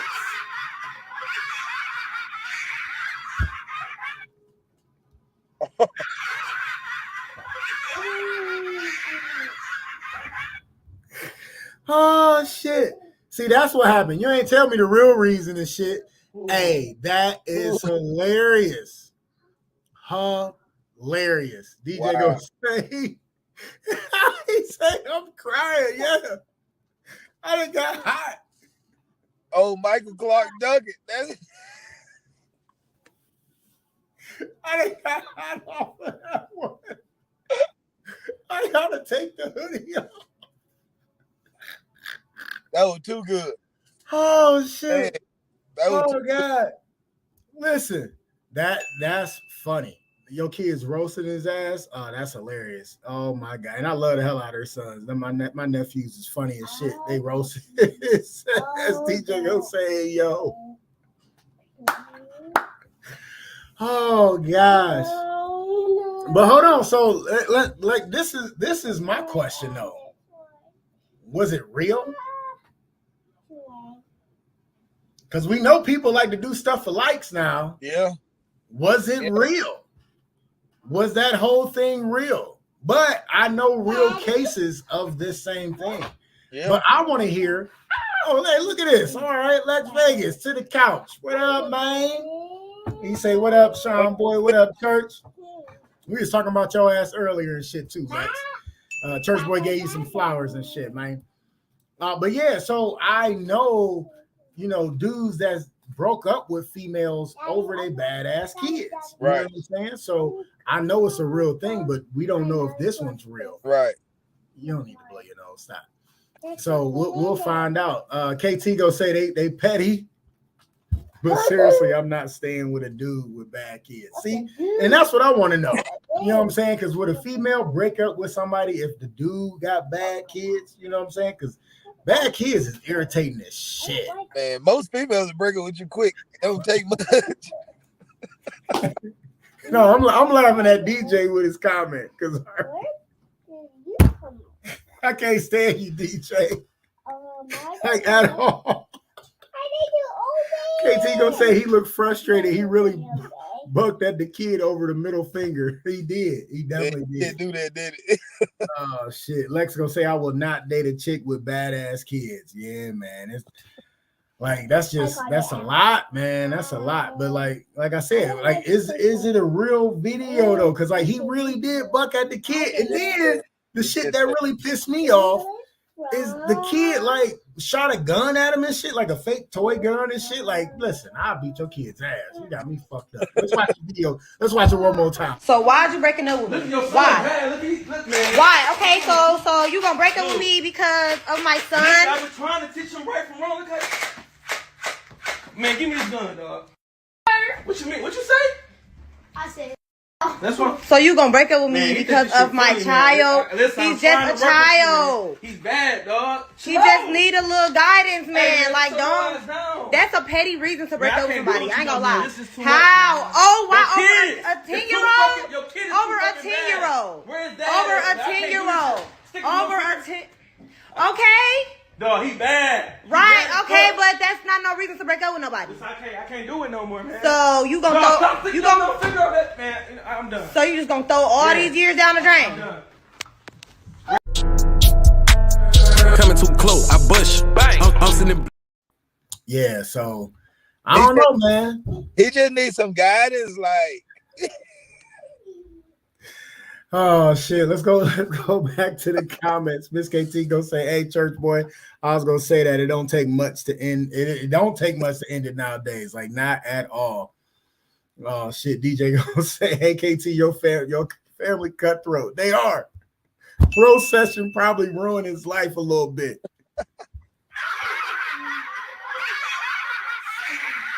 Oh shit. Oh man, then KT go saying my mom kept recording and never checked her son. Right. Like never checked them not once, just kept recording the whole situation instead of saying like what you doing, stop, well, you know, you can't do that. You know what I'm saying? Hold on, where we go? DJ say a little guidance, heifer. You heard mama the fuck? I know. Oh God, that's crazy. He gonna say exactly. That's what I'm on. I hear you. KT say DJ, hey, he acted like he didn't matter, but I think it did. Let's go say run, bro. She obviously thinks her kid can do no wrong. It will just get worse from there. That's the thing I'm talking about, because it's definitely gonna get worse from there. Okay. Definitely. Ramsey gonna say I knew about. Wait. He giving us stories. I know a badass girl, 15, would beat her mama up so she could go and wild out. I overheard that. I thought she was 15, getting handled by her mom in the kitchen because I heard some furniture moving and screaming. Me and my friend ran into the kitchen to maybe break it up. But when we look, it's mama standing there in tears, scared of her daughter. Damn. Yeah, not me. What up, Dave? What's going on, brother? Not my house. Not at my house at all either. I wish. Ooh. Not even growing up. No. Oh no, dude. I had a healthy fear of my parents, man. Me too. Ain't no way. And I knew I could run, but then I knew I had to come back to sleep. So never. Not at all. Never. Look, KT go say never, ever. Never, ever. Right. Never, ever. Well, even little mama say never. She know. She know, never, ever. Oh man, but yeah, I couldn't do it. I definitely can't date a woman with badass kids at all. Like that's definitely a deal breaker. And I don't blame a female if they break up with somebody for them having badass kids, because if you go be in this person's life and you really trying to make it work, you go be something to them kids in the future. You know what I'm saying? So definitely. KT go say not even in my class, and them ain't my kids. Nope, I bet I don't.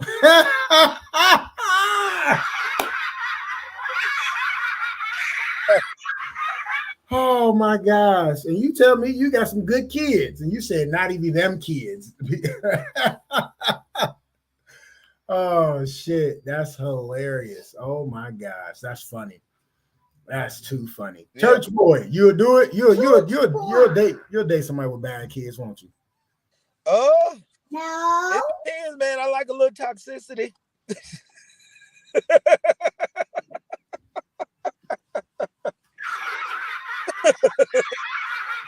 I thought you was gonna say something else, like if it was fire, you know, but no. You say I like some toxicity. Shit. He gonna say women will lose out on good men for not raising their kids properly, especially sons, and then society has to fix them. Ooh. That's deep right there. You ain't lying. DJ say kids with an S is enough to put you on thin waters with me. What? And they bad on top of that. Cancel Christmas. Right. Definitely cancel Christmas. KT go say church boy from down south. He gonna stay with her. Hey, that's about right.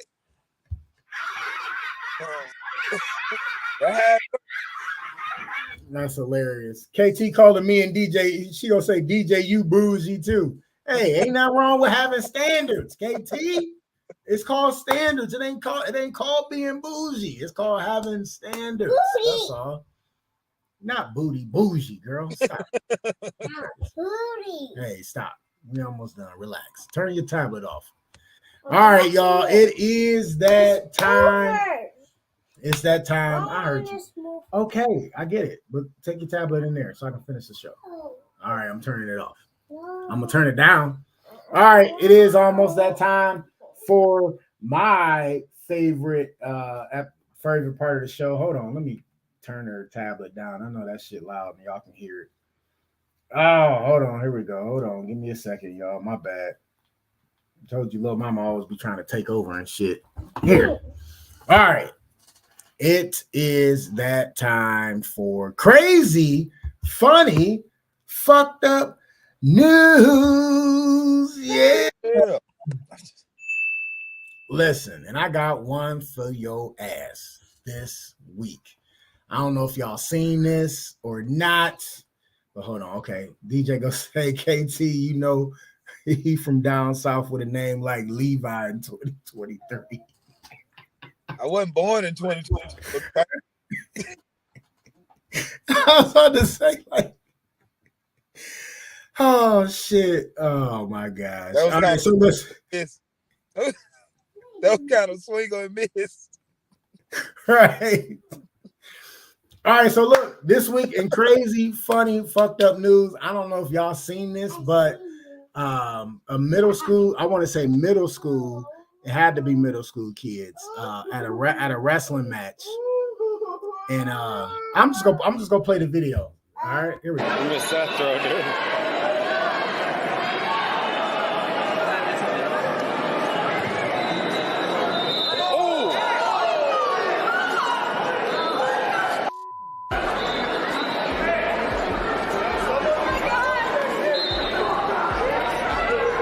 Punched him right in the face.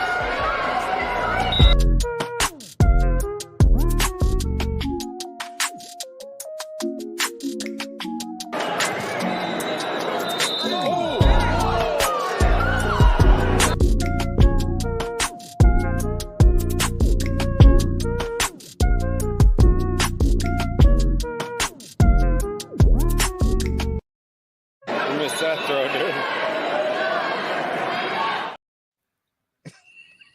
Hey, old buddy was like, you might beat me in wrestling, now beat me in these hands. Wow. Oh, Listen. I seen the whole video. It's like a minute and something, maybe 2 minutes and some change. But I just wanted this part. But dude was getting like thrown around like a rag doll the entire match. And you can tell he was frustrated. Yeah. I'm talking about he was getting slanged back and forth. Like, I'm talking about mollywopped. right. From the time they blew that whistle to start the match, he was getting handled. He had nothing coming against this dude on the wrestling match. And that's why they missed that throw, dude.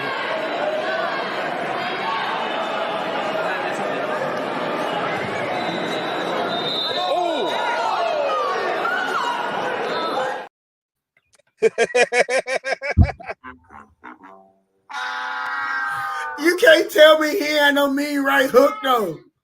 That's what I'm saying. He might have, he mopped the floor with it, but he couldn't handle them hands though. Oh shit. Oh my gosh. KC said, couldn't have been my son. I promise I would have dropped him right where he stood. Damn right. I would have beat that kid's ass. And you see the father come over and do nothing. Hold on, let's watch it again. Watch the father come do nothing. You missed that throw, dude.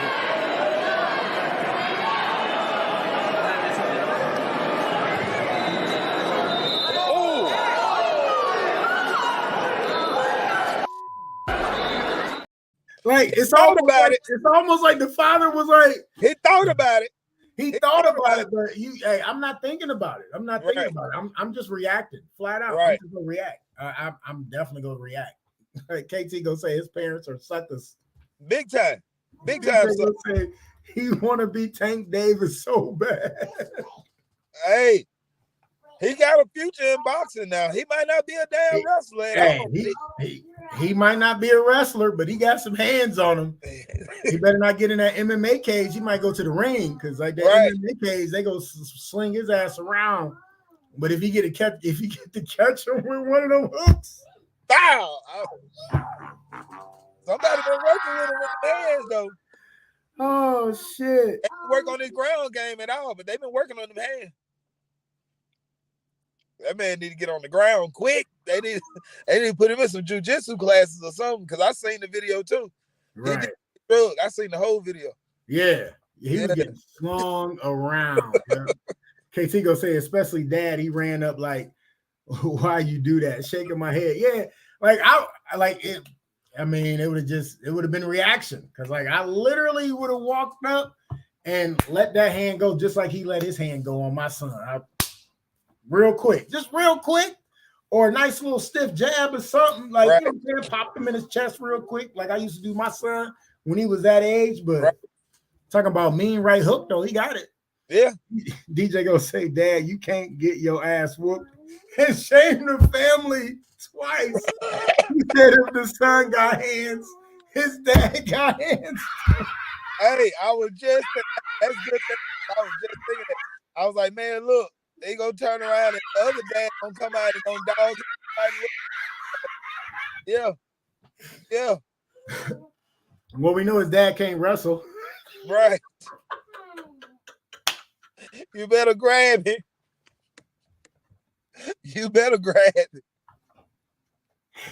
He gonna have to grab the father because you already know father and son, they got hand. Like he had a smooth ass right hook. Look, he learned that from his pops. His dad had been putting him in his chest since he was 3. He learned that. Real quick. Shook his hand and then wow. Right. Real quick. DJ gonna say right, church.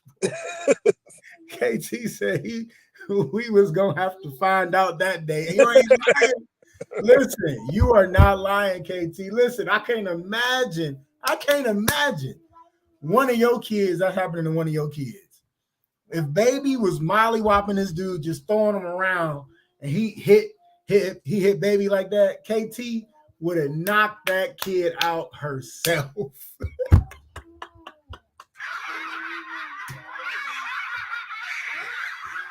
Oh shit. Oh my gosh. You know, it was another wrestling video that was similar to that one, but it was even smaller kids. Okay. Have you seen that one? I ain't see that one. It was smaller kids. It was a little black kid and a white kid, but the black kid was, dogging him out. And the actual mom came and snatched the black kid off of him. Yeah. During the wrestling match? Yeah, I ain't see that. Yeah. Yeah, I ain't see that. But yeah, that's like when my son was wrestling in the 7th grade. Right. The height difference will go like this. My son was probably like this tall, and the other kid was like down here. Right.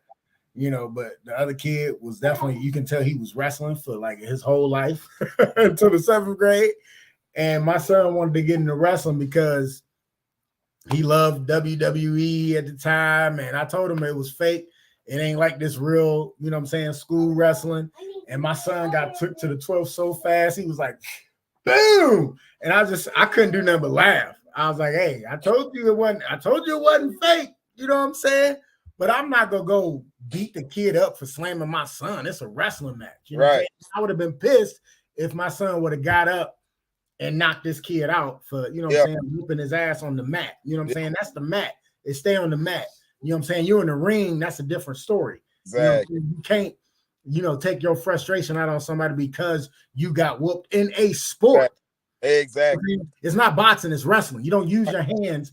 You know what I'm saying? You don't use your fists, in this particular sport. You use, you know what I'm saying, the grappling and the moves and all that shit, but you don't just hit somebody because you got beat in the wrestling match. So I'd have been pissed. I would have choked. Nobody would have had to come get my kid because I would have came out there and grabbed my son up by the motherfucking neck and took his ass out of there and been like, what the hell is wrong with you? Right. I'd have been like, nice right hook, but you know better. You don't do that because you ain't in the boxing ring, and I'd have put him in boxing instead of wrestling. You know what I'm saying? But definitely wouldn't have went down. I definitely would have gave him kudos on that right hook though, because that right hook was nasty. But I think that's what he definitely would have got disciplined. Yeah, I think he's training for MMA and he took boxing first. Right, right. KT gonna say without thinking and would have been looking for all the smoke. Damn right, all the smoke. DJ say if I see that happen and KT present, I'm just getting my money ready.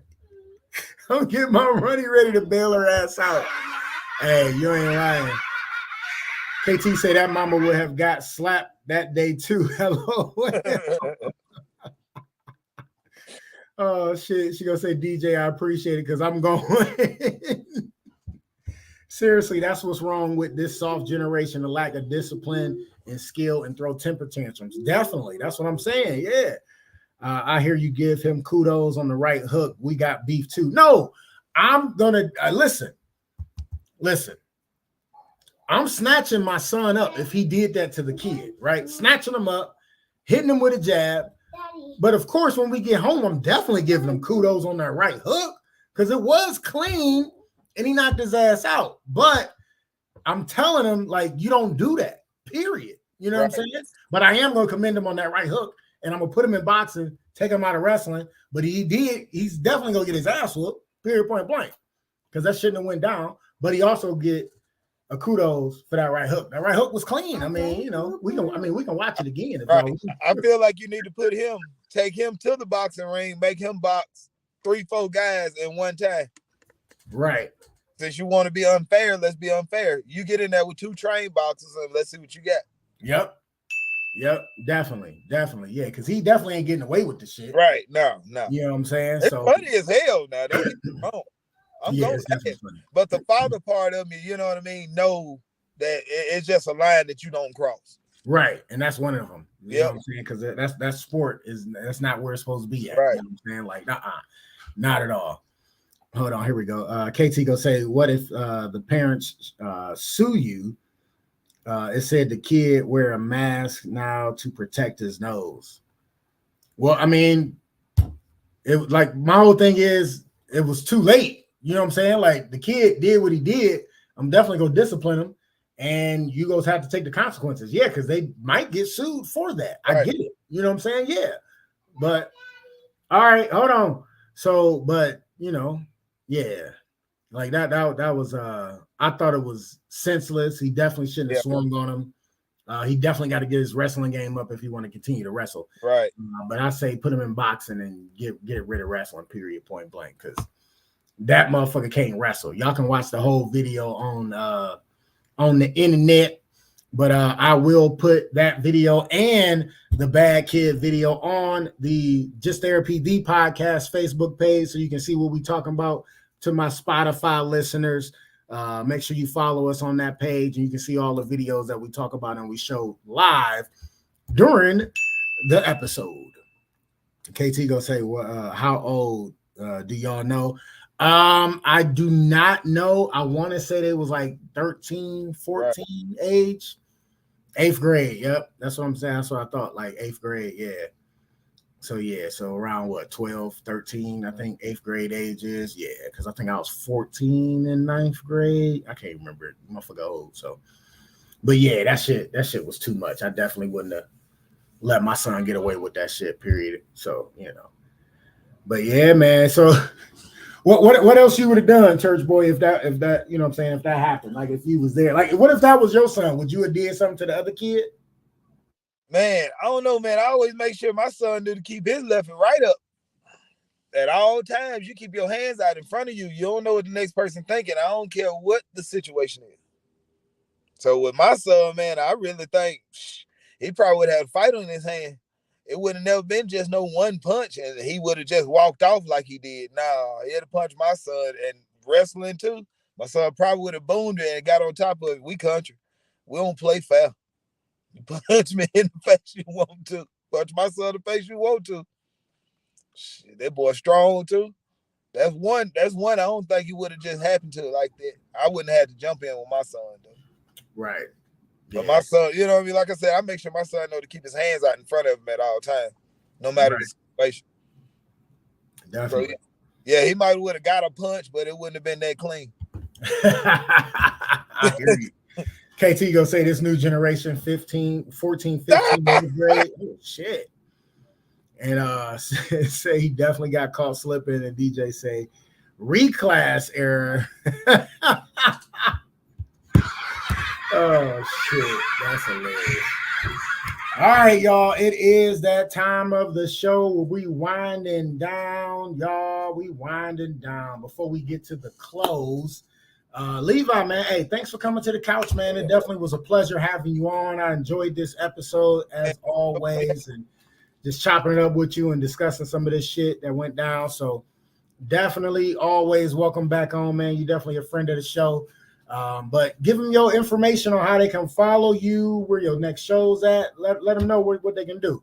Yeah, you can follow me on Facebook, Levi Davis, or on other platforms is Church Boy Comedy. And my email, what I get booked through is my email, and it's churchboycomedy@gmail.com. All right, man. Levi Davis, everybody. My God. Again, OG, appreciate you for having me, man. No doubt, man. No doubt. I told you I had to get you on the couch, man. You know, just had to figure out where I was going to fit you in, man. I'm kind of booked up, but still taking guests. So if you ever want to be a part of the couch, shoot me an email, shoot me a message. Y'all can find me on Facebook under Sean Boyd. If you're not from Ohio, put in Sean Boyd, Ohio. It'll be a picture of me and Lil Mama. Instagram is SB Comedy. TikTok is SB Comedy 1. But for the show, make sure you follow us on Facebook under Just Therapy the Podcast. Instagram under Just Therapy Pod, I believe. Yes, Just Therapy Pod on Instagram. YouTube, Just Therapy the Podcast. You can email us at justtherapypod@gmail.com. Send me your crazy, funny, fucked up news stories. Send me the crazy stories you hear. We'll showcase it. You already know what we do, man. So send me some topics, y'all. I always do, but getting topics from other people all the time, and that definitely helps, because like I'm gonna find them, you know what I'm saying? But just to not have to look so hard is always welcome. So, I definitely appreciate everybody coming to the couch this evening for my guy Levi Davis, aka Church Boy. Yeah. KT say, Church Boy, I heard you at a show. You're funny, bro. Keep grinding. That's what's up. I appreciate you. Thank you. Yep. Definitely make sure you check us out this Friday at the event center, the 612 Event Center. I might as well put that up one more time since that is this Friday. This Friday, the 28th. Doors open at 7:30. Show start at 8:30. I'm your host for the evening. I'm going to be hosting these shows probably a year on out. I like to showcase the talent, not showcase myself. So I'm hosting the show. KT featuring, Timbuktu featuring, and Katrina Brown is your headliner for the evening. And I'm telling you right now, she's funny as fuck, and you don't want to miss her. So come check it out. It's definitely going to be a great show that you don't want to miss. $20 at the door, $15 in advance. So come check us out. Check live comedy out. It's always a good time, and it's going to be a vibe. But it is that time for your close, something you can ponder on until the next time you see us or hear us on Spotify, y'all. So this week, I always had a guest break it down in their terms. You know what I'm saying? You ain't got to think too hard. I'm going to read a quote, and you break it down for us in your terms, and we'll get up out of here. All right, Levi? Oh, yeah. All right, this week, something for you to ponder on. All right. Where'd it go? Where'd it go? Where'd it go? I had it. Okay, here we go. This week, here we go. All right. I don't know if I did this one at all. All right, here we go. No matter where you are in life, celebrate it. It's either a product of your growth or a place that will help you grow. Notice the progress. Cheers to today. Yeah. I like that. I'm going to read it one more time and then you break it down. Here we go. No matter where you are in life, celebrate it. It's either a product of your growth or a place that will help you grow. Notice the progress. Cheers to today. Go and break that down and we getting up out of here, Levi. Man, look, put them blinders on. Pay attention to right now. Fix what you can fix today. Worry about tomorrow. Hey. I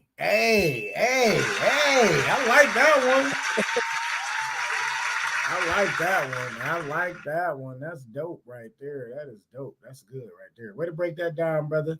Again, man, hey, thanks for coming to the couch, man. Oh, yeah. Couchers, make sure you follow him on Facebook and all that good stuff. Go check out a show of his.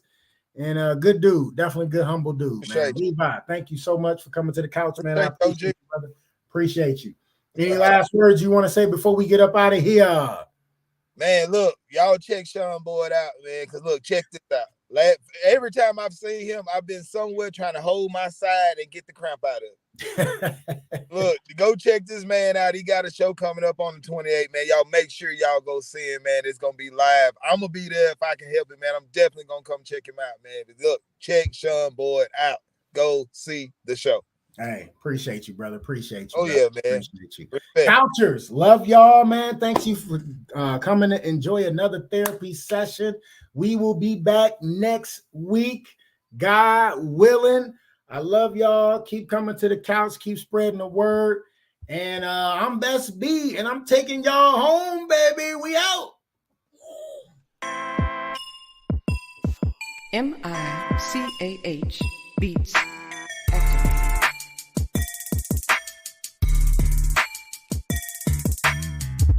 Welcome to Just Therapy, where we talk about life with a comedy twist. With your hosts, comedian Sean Boyd, Antonio Ferguson, and Miss KT. We talk about a whole bunch of shit from politics to people actually taking shits. So sit back, relax, and enjoy the therapy session. Man, this be dope. Make a motherfucker want to rap. I can't rap, man. Hold on, here we go. I can't rap. I really can't. But come sit down on the couch with us. Man, I can't rap. Come to the couch. Enjoy the show. Let's go.